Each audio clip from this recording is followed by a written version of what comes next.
اس عید کی یاد ہمیں بہت تڑپائے گی، ہمیں تاعمر ستائے گی، ہمیں تاعمر ستائے گی۔ تو اس طرح کی نظمیں اس لاک ڈاؤن کے عرصے میں ہوئی تھیں، اور یہ سبھی نظمیں آئینہ حیران ہیں اس میں شامل ہے، اور میں سمجھتا ہوں کہ جب وہ مجموعہ سامنے آئے گا تو آپ اس سے محظوظ ہوں گے۔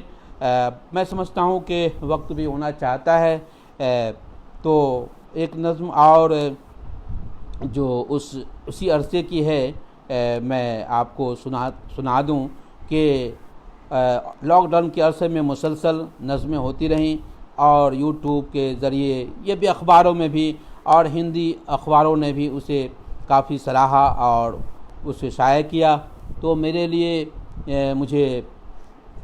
لیے یہ حوصلے کی بات تھی کہ اس لاک ڈاؤن کے عرصے میں ذہنی پریشانیوں سے میں دور رہا، اور وہ لوگوں نے جو نظمیں رہیں تو وہ اس طرح کی چیزیں آتی جاتی رہیں اور لوگ اسے پسند فرماتے رہے۔ تو یہ ایک اچھی بات یہ ہے کہ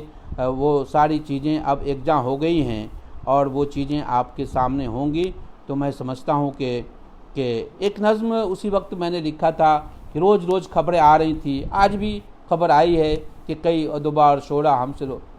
رخصت ہو گئے، دار فانی سے کوچ کر گئے۔ تو اسی جذبات کو میں نے ایک نظم میں کیا تھا کہ بدلتے لمحوں کا کرب۔ نظم کا عنوان تھا کہ کیلنڈر کے اوراق الٹتے جا رہے ہیں، کیلنڈر کے اوراق الٹتے جا رہے ہیں، میری آنکھوں سے کئی حسین منظر ہٹتے جا رہے ہیں، کیلنڈر کے اوراق الٹتے جا رہے ہیں، میری آنکھوں سے کئی حسین منظر ہٹتے جا رہے ہیں، میرے کان آہٹ کو ترس گئے ہیں، میرے کان آہٹ کو ترس گئے ہیں، پردے ذہن پر جالا سا بنتا جا رہا ہے، کینوس پر جب بھی کوئی تصویر بناتا ہوں، کینوس پر جب بھی کوئی تصویر بناتا ہوں ادھوری رہ جاتی ہے، بار بار بناتا ہوں مگر وہ چہرہ بن نہیں پاتا، بار بار بناتا ہوں مگر وہ چہرہ بن نہیں پاتا، دیواروں پر لگی تصویروں کو دیکھتا ہوں، دیواروں پر لگی تصویروں کو دیکھتا ہوں، اور پھر کینوس پر انگلیاں پھیرتا ہوں مگر بن نہیں پاتا حال کا چہرہ، اور تصویر ادھوری رہ جاتی ہے، تصویر ادھوری رہ جاتی ہے، کیلنڈر کے اوراق الٹتے جا رہے ہیں، میری آنکھوں سے کئی حسین منظر کٹتے جا رہے ہیں۔ اور آخر میں اپنی جو نئی نسل ہیں جس سے بہت سی امیدیں وابستہ ہیں، کیونکہ اردو کا مستقبل ان کے ہاتھوں میں ہے، تو میں ان سے گزارش کرنا چاہتا ہوں، ظاہر سی بات ہے کہ انہیں کوئی مشورہ کیا دے سکتا ہوں، میری کیا حیثیت ہے، بس ان سے اپیل کر سکتا ہوں کہ آپ بڑوں کا احترام کریں، اپنی تہذیبی شناخت کو برقرار رکھیں، اردو زبان و ادب کے کلاسیکی ادب کا مطالعہ کریں، تنقید ہو یا تحقیق ہو اس کا سنجیدہ مطالعہ کریں، اور اپنی تحریروں کو ان چیزوں سے آزاد رکھیں، ان چیزوں سے الگ رکھیں جو متنازع ہو، آپ اسے کسی تنازع میں آپ نہ پڑھیں، اور آپ جو ہے سے یہ کریں کہ دیکھیے آزاد نظم کے نسل کو آزاد نظم سے بہتر ہر کوئی ہے۔ دیکھیے ایسا ہے کہ آزاد نظم کے لیے صرف آزاد نظم نہیں ہے، اور آزاد نظم کے بھی ایک تانے بانے ہیں، ان کی ایک الگ یہ ہے، لیکن ہمارے یہاں پابند نظمی ہے۔ اور یہ بھی سن لیں کہ شاعری صرف عروض و بلاغت کو جاننے کا نام نہیں ہے، دو چار کا نام شاعری نہیں ہے، الفاظ کے نشست و برخاست کے ساتھ آپ کیا برتاؤ کرتے ہیں، آپ اس کے لفظوں کو کون سا معنی دیتے ہیں، اس لیے کہ لفظ جو ہے وہ فنکار کی تخلیق کار کے حقیقی روح میں، جب وہ لفظوں کا جو سراپا ہے آپ اس میں روح پھونکتے ہیں اپنے فکر کا، اپنے نظریے کا، تب جا کر کے اس کے اندر زندگی پیدا ہوتی ہے۔ یہی وجہ ہے کہ آپ دیکھیے کہ ایک ہی شعر کا جو ہے وہ یہ ہے کہ ایک ہی شعر کے مفہوم الگ ہوتے ہیں، اور نثری نظم جو ہے وہ ضروری نہیں ہے کہ آپ نثری نظم کہیں، آپ کو جس پہ عبور حاصل ہو، آپ کا ذہن جس طرف مائل ہو، آپ صرف نثری نظم کیوں کہیں گے؟ نثری نظم اگر میں کہہ رہا ہوں اس کا مطلب یہ نہیں ہے کہ آپ ہی نثری نظم کہیں۔ اگر نثری نظم کے اندر آپ اچھی بات کہہ سکتی ہیں، آپ اپنے محافظ ضمیر کی ادائیگی جس پیکر میں جو میڈیم میں ہو، آپ کو اگر آپ پابند نظموں میں کہہ سکتے ہیں تو کہیں، غزل کے شعر میں آپ کہیں، پابند نظموں میں کہیں، کتاب میں کہیں، رباعی میں. ہمارے یہاں تو یہ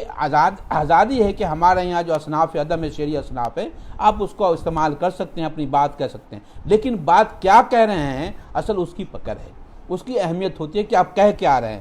ہمارے یہاں شاعری شعر کہنا بہت آسان ہے کہ ہمارے یہاں غزل کا انبار ہے، ہم نے ردیف اور قافیہ عروج کو جان لیا اور مضامین باندھ دیے. لیکن پیش پا افتادہ مضامین کے استعمال سے آپ کی اپنی کوئی شناخت نہیں بن سکتی. تو نئی نسل کے لیے ضروری ہے کہ وہ پیش پا افتادہ مضامین سے استفادہ ضرور کریں، اس کی نقل نہ کریں، یا پھر یہ سر کر کے کہ اس کے موضوع کو ہو بہو جو کریں اس کو آپ یہ کریں کہ بس اس کو شامل کر. ایسا نہیں ہے. آپ شاعری کیا ہے؟ شاعری کے اندر جب تک میں نے اپنی کتاب میں لکھا تھا کہ اس کے اندرون میں شاعر فنکار کے اندرون میں جو چراغ ہے، اس چراغ کی روشنی کا نام جو ہے وہ فن ہے، تخلیق ہے. آپ وہ جو اندرون میں آپ کے یہ ہے، اگر اسے آپ باہر کرتے ہیں تو آپ آتا ہے تو کرتے ہیں. یہ بالکل بجا فرما رہے ہیں. آج ہی ہمارے بیچ سے ہمارے ایک اچھے دوست کلکتہ سے فراغ روبی صاحب چلے گئے ہیں. اللہ تعالیٰ مغفرت فرمائے اور ان کے اہل خانہ کو صبر جمیل عطا فرمائے. تو اس لیے وہ نظم میں نے پڑھی تھی ابھی آپ کے سامنے کہ کیلنڈر کٹتے جا رہے ہیں اور کئی حسین منظر جو ہیں وہ ہمارے سامنے سے، اسی پس منظر میں وہ نظم تھی کہ کیلنڈر کے اوراق پلٹتے جا رہے ہیں اور کئی حسین منظر جو ہیں وہ ہماری آنکھوں سے ہٹتے جا رہے ہیں. تو اس میں میں نے کی تھی. میں سمجھتا ہوں کہ جو ہماری نئی نسل ہے، ہمارے عزیز ہیں، وہ ظاہر سی بات ہے کہ میں اس قابل تو نہیں کہ وہ ہماری چیزوں سے کچھ حاصل کر سکیں گے، لیکن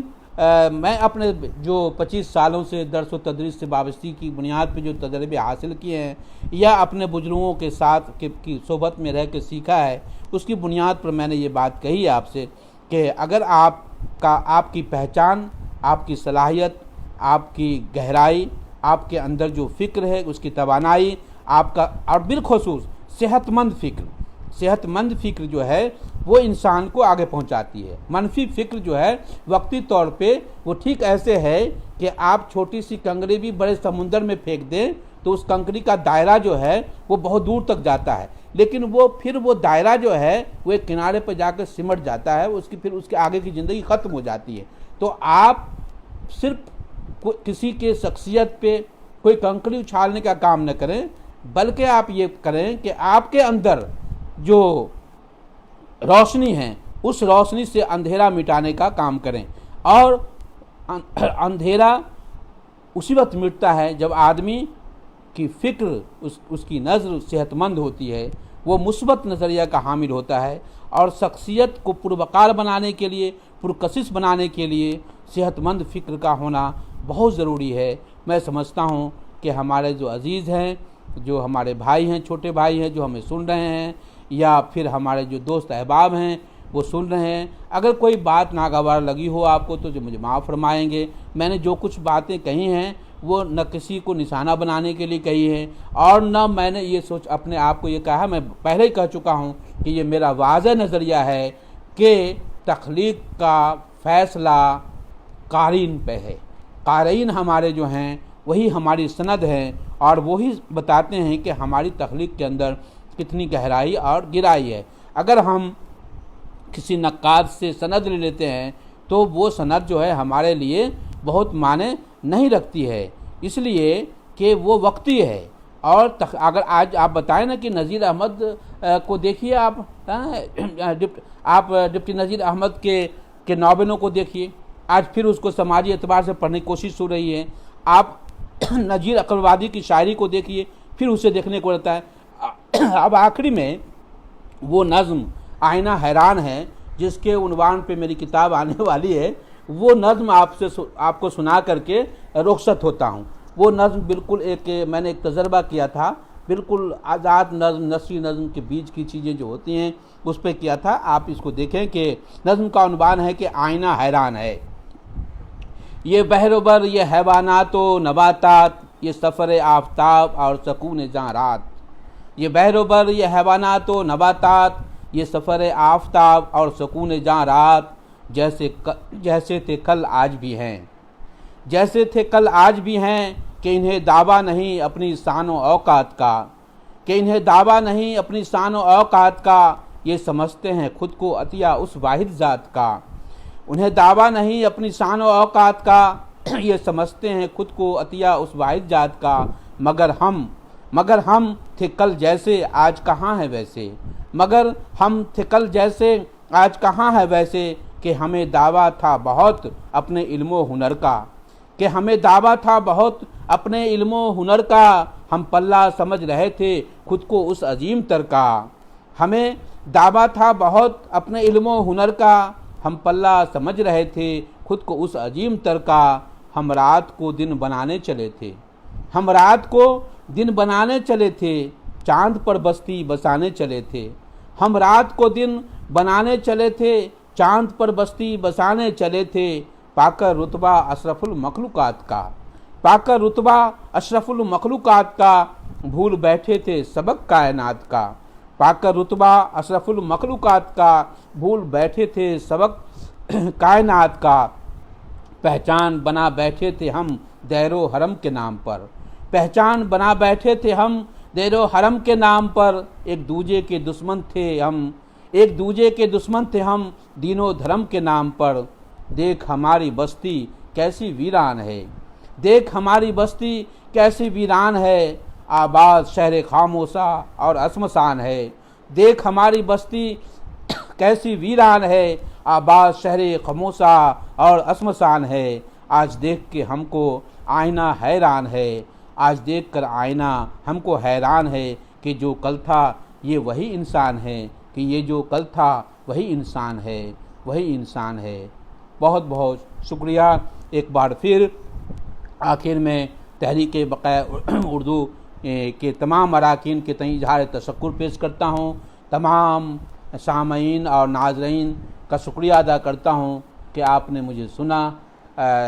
جو ٹوٹی پھوٹی چیزیں میں نے آپ کے سامنے پیش کی، میری حوصلہ افزائی کی۔ میں سمجھتا ہوں کہ آپ یہ پلیٹ فارم جو ہے ہمارے لیے ایک اعزاز ہے کہ آپ نے مجھے اس میں شامل کیا اور دوستوں عواموں تک پہنچانے کی کوشش کی۔ بہت بہت شکریہ۔ اللہ حافظ۔